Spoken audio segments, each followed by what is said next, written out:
Hey guys, what's up? I'm IModernArts here, and today I'm making a tutorial on how to make this kind of displacement effect in Cinema 4D. And pretty much what it is when you usually apply a texture to text that looks cool, but it doesn't really get this actual like bump to it or level of depth, if you know what I mean.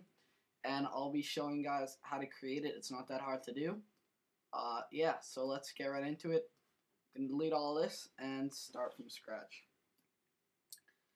So first of all, you're going to start with some text that you're going to be applying it to. You can also try a sphere if you want, but this tutorial is on text, but after you watch this tutorial, you could use your own knowledge to apply it onto a sphere. It's not that much different. So let's load in some text, and let's type in, I'm going to type in typography. I'm going to align it to the middle, and for a font, let's just do Helvetica bold oblique, great font, and let's give it a lot of depth, and some caps would be nice too. Alright, so now into the effect. First, what you want to do is you want to find a texture that you're going to apply onto the effect. So let's just go onto Safari, and we're going to, or whatever internet browser you're using, and we're just going to look up grunge texture. And I'll go into images, obviously, and change the image size to large so you get high resolution images that aren't going to repeat themselves a lot in Cinema 4D. So you can just choose a nice texture that you like. I'm just going to take my time a little bit and just find one that's nice. This is the one that I used in the preview, by the way, if you're interested.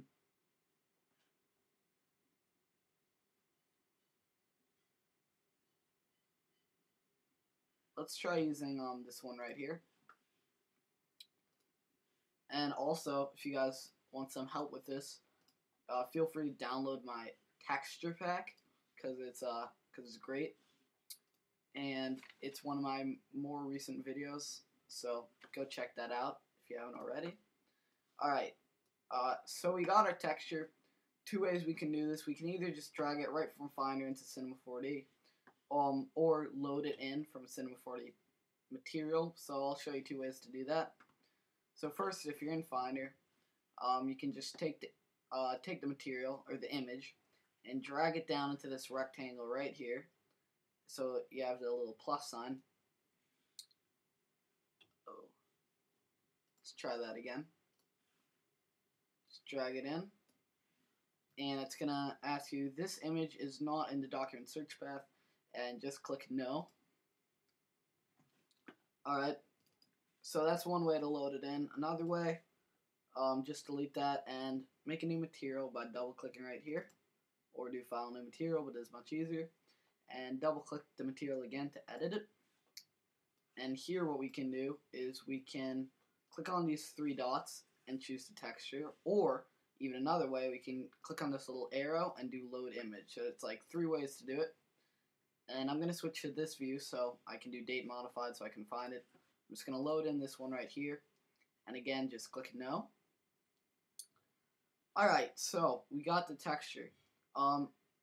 Next what we're going to do is we're going to go into displacement, we're going to check it off, and just simply click this little arrow right here next to texture so this tab comes up.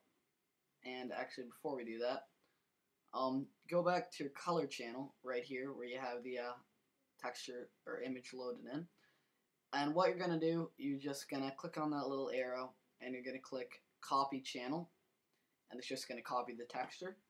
And then you can go down into your displacement and you can click the arrow and click paste texture, and as you can see right away, very cool results. It gets you that kind of spiky thing with an edge to it with some actual texture. And before I forget, you're going to want to check off sub polygon displacement. And now you can just fool around with the strength and the height to your own preference. Don't worry, I'm going to show you some good render settings, a little bit of lighting, a little bit of, yeah, pretty much that's it. Alright, so we got that material. Can pause the video right now if you're not caught up. But if you are, just gonna X that editor out and simply drag it onto the text. And you can see you're getting this weird effect where it's flat on the front, normal on the edges, and all the way through the back. I don't know how to describe that, but just simply messed up. And the problem why you're getting that is because the projection shouldn't be on UVW mapping, it should be on cubic. And that's the right projection whenever you're using text, use cubic. But I guess if you're using just a standard material, it doesn't really matter. But now we've come across another problem because the material repeats itself right down there. So how to fix that? Let's just increase the length Y to about like 170 and increase the length X to about the same, so it's proportional, maybe 150. And then you can, and that's just pretty much just going to scale up the texture. And then you can just change the offset Y. So it's like that. And you can play around with the offset X too. Doesn't really seem like that's a problem. And there we go. That's looking good. Now let's just get some nice lighting going here. Let's add a plane. And let's scale that up to 1000 by 1000. And let's just move it up like that. And go to the plane and let's label it front.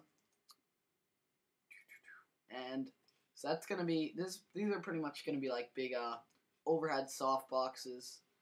And softboxes are just kind of a more fancy version of this that are a little bit better, but this is much easier. And then let's control drag that. Oops. Control drag that to duplicate it. And with the second one, change the title to left.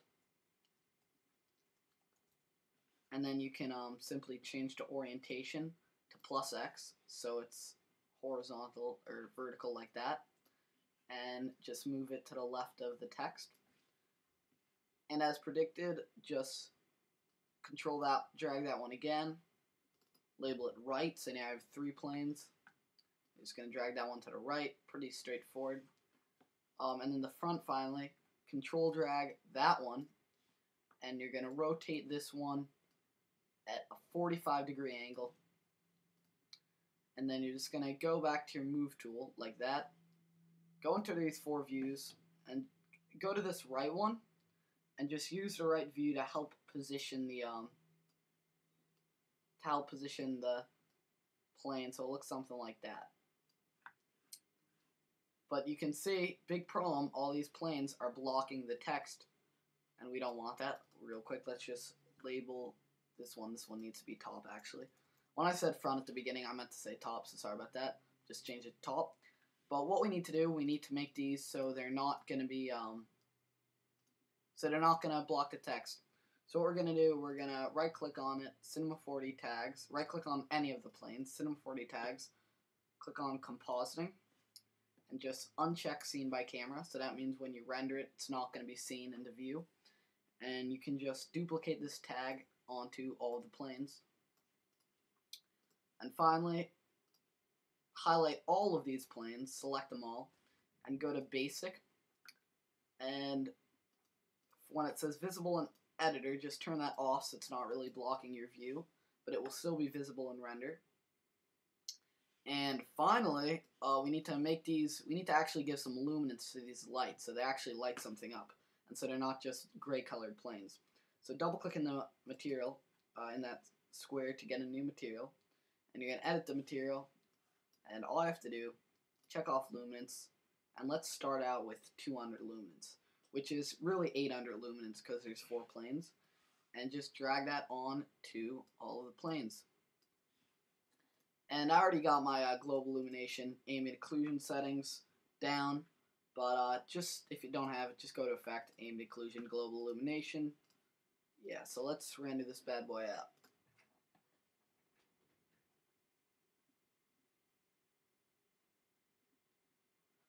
And just a quick note, subpolygon displacement and with global illumination and ambient occlusion does take quite a while to render. Not really wild for me because I'm used to long render times, but for most people it might be a little while to render, but it's worth it because the results are great. One of the most easy things to set up in Cinema 4D that has such good results. And you can see it's kind of wearing away at the text, kind of like destroying it, kind of a wrecked and destroyed kind of look, if that's how I describe it. And it does look really cool. It's a great thing for intros if you want them to, if you're sick of that just glossy blue, glossy green, you want to have something new, spice it up with some like displacement. It's a good thing to do. So yeah, it's about rendered. That pretty much wraps up the tutorial. If you found it helpful, please like the video, and as always, comment on more tutorials that you'd like to see. I do have a modeling tutorial that I'll make sometime soon. But yeah, guys, subscribe, comment, like. Thanks for watching.